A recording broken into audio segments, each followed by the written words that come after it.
Take 150. Let's talk rifle. I am a little bit under the weather, so I will try to make this as short and sweet as possible. Okay, so this is my 14.5 rifle with pin and welded barrel, so that we can be compliance to the law, which put the total barrel length at 16 inches. This is a rifle that took me a long time to build and complete. All parts were purchased by me, and yeah, everything was purchased by me with my hard-earned money, from tip to butt. Okay, so at the tip I have a Surefire Warcom. Reason why I bought this is because it was cheaper than the other Surefire muzzle device that I have seen. This one in particular, there are multiple ones, but this one I can put my suppressor on it. My Surefire SOCOM RC2 556. If I had a choice, I would rather go with something that can shoot multiple caliber. Now that I have this, reason why is because this is more of a dedicated can. I don't plan on having multiple 5.56 rifles. I had roughly around 2,000 rounds through this suppressor so far. It is really fun to shoot. One of my pet peeves is that there are a decent amount of gas blowback into my face as I shoot it, so it's not super pleasant at the moment. It's something that I will need to work out. A lot of people talk about the ting noise that you can hear from shooting the Surefire Warcom. I do not have any issue with that. After a while, probably due to the carbon buildup at the muzzle device, and especially when you shoot suppress, it gets quite dirty. So I have not heard that noise for a while. Either that or my hearing just went to shit. Yeah, okay, moving on. I had this scout light. I believe this is a 640D, F640D Surefire Scout. Oh, it's a DF version, my bad, sorry. I've had this for a while. The way I had it configured is it's just right at the same height, almost the same height at where the port on my Warcom is currently at. I have not had an issue so far. I did a bunch of research, but people didn't really tell me much. I figured this is a best spot that I can put my light at without seeing so much of a shadow of the Warcom on the wall. It's a pretty good light so far, despite the thousands of rounds of the blast that it basically was exposed to being in that position. I put a thin layer of Vaseline, or some people can use just gun lube.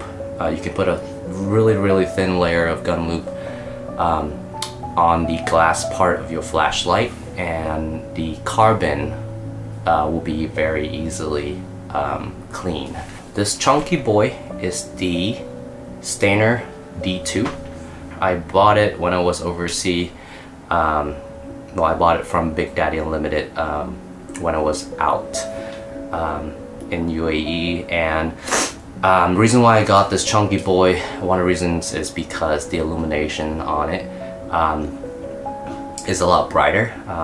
As a civilian, it's really hard now to get access to the full power illuminator, so I bought this instead. It's actually not that much heavier than the PEC 15th or the other Saner D-ball. It just looks chunky because it's a chunky boy. I have a Unity, I believe this is the Mod Light button. You can't really hear the click, but it's the feedback while you press the light is very good. It also doesn't take that much real estate on your gun either, so if you have a shorter barrel where space is limited on the handguard, I would highly recommend using a Mod Light button. I don't really care too much about this. It's just a basic foregrip from BCM. It works well with me. I actually had a different hand stop I always use. This is the hand stop that I used to use a lot on both of my rifles. I love this little chub. Forgot where I got it from. I got from a local gun store, but I forgot what it's called. I recently moved from this to the BCM foregrip. I had this BCM foregrip for a while, but I just reinstalled it back on my rail because of the length of the barrel. I felt as if I got a lot better purchase. I have better purchase on my gun holding it this way, rather than only work with the small little nub. The nub works great on my shorter barrel. I just prefer to have a bigger foregrip. This is a Geissele 14.5 upper. I don't have a lot to say about it, aside from the fact that it is quite a chunky boy. It is heavier than my BCM upper. Frankly, it's because one is 14.5 and the other one is 11.5. But the handguard is a lot beefier, and also, you know, the circumference is a little bit bigger. So it makes it feels like you're dealing with a bigger, chunkier boy. And obviously, as you shoulder it and shoot the gun is a lot flatter because the barrel is longer. So have not had any issue with this upper, aside from a couple of malfunction that happened, and that was due to the bolt carrier group. Ever since I switched out the BCG, I did not have any other issue with it. The lower, I am currently using the Radian ADAC lower. Why? Because I have money to spend. Would I buy it again? Probably not.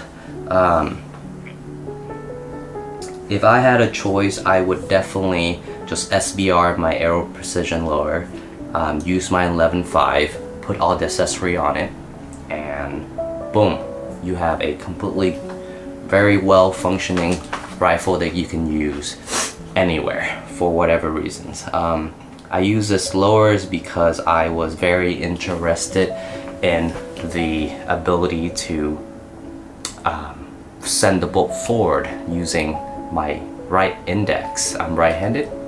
It just saves you that one extra step during your reload.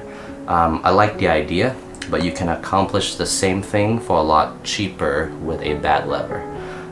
Matter of fact, it's actually a lot more intuitive to use, in my opinion anyways. It's a lot more intuitive to use the bat lever to send the bolt forward, just because the motion of removing the mag, reinsert, and then just press down the bat lever, and then you're good to go.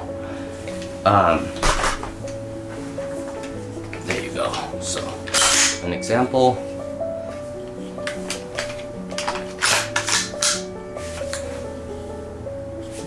Magazine in, send bolt forward, and there you go. Already at the trigger. Whereas with the ADAC lower, reinsert the mag, and then you have to break your grip and press this button. This button, in my opinion, is just very out of place because in order to reach it, my finger is not meant to go up like this. I am currently using a BCM pistol grip, and it is not like your typical very slanted M4 grip. It is actually pretty upright, but even with this, I can't reach this button comfortably, especially with this heavy of a barrel, 14.5. It makes it even more difficult to click this button. And so I have resorted back in using the conventional way, which is what everyone should be practicing, and use the conventional button to send the bolt forward. So yeah, that is just my opinion. I am currently using the Radian Raptor charging handle. Why do I like this charging handle? It actually feels really solid as you use it. Obviously, the length on each side is quite different. Reason why is because you have the forward assist over here. So as you charge it, if you ever find yourself charging it with your right hand, you can easily grab this side of the charging handle. And for your left hand, obviously, this is just long enough so that it doesn't press against your chest when you have it right here. This is the SD version. I believe the SD is actually used for suppress. And it does have these, I'm not sure if you guys can see it, but it does have these ports that allow the gas to blow back and exit somewhere right here. In my experience, it doesn't work that well. Reason being is that gas is still leaking out of here, right into your face. I would have to potentially seal it up with some kind of sealant, probably right here, and make it more airtight. And that will potentially help me out a lot with my suppressed fire. As for the stock, I am using the B5 Bravo stock. This is the first stock that I've ever purchased. It feels good on the shoulder, except it's a little bulky. I am a small guy, and yeah, I'm small. What's up, man? There are two little compartments right here that you can put your extra battery. You can also do the same thing at the bottom of your grip. You can put extra battery there, but I like it because it just feels good on the cheek. As you shoulder your rifle, it just fits perfectly on the cheeks. Yeah. As for optics, I am using the EOTech ESPX2, I believe, with the Unity riser. It is quite heavy, this combinations. I usually do not shoot with the magnifier, and while I'm training, sometime I would slap the IR laser on, and sometime I would just take it off. Reason why is because it is quite a heavy boy. The area that I'm currently living in, I don't need to take any shot that is above 100 yards. I am in the city a lot of the time. The EOTech by itself will work just fine. Okay, so at the front, I do have a rail. This is not from Rail Scale. This rail is actually from VZ grip. I actually only have it on one side of my rifle. That is where I put my left hand. Having it on all three sides, so this side, and the right side, makes the handguard a little bigger than I would like. This way it works for me. Do what works for you. VZ grip is known to make really good 1911 grips. They do have some AR pistol version that you can use for your AR. It feels really good in the hand. The only problem with VZ grip is that this portion is way too small. Too small for me, which forces my hand to be too much forward, which as I pull the trigger, you can kind of see how weird my index finger is at as compared to the normal BCM grip that allows me to just, you know, have my trigger finger just right. And also because this portion of the grip on the BCM is a lot beefier, the circumference is a little bigger, it helps with when you're grabbing a heavier rifle, you just feel like you have better purchase on the rifle in general, as opposed to something that is, yes, aesthetically it looks really nice, but functionally you don't feel like you have that much control over your rifle just because your grip is a little too thin or too narrow for your hand size. For my California friends, instead of guns, you guys can have puppies.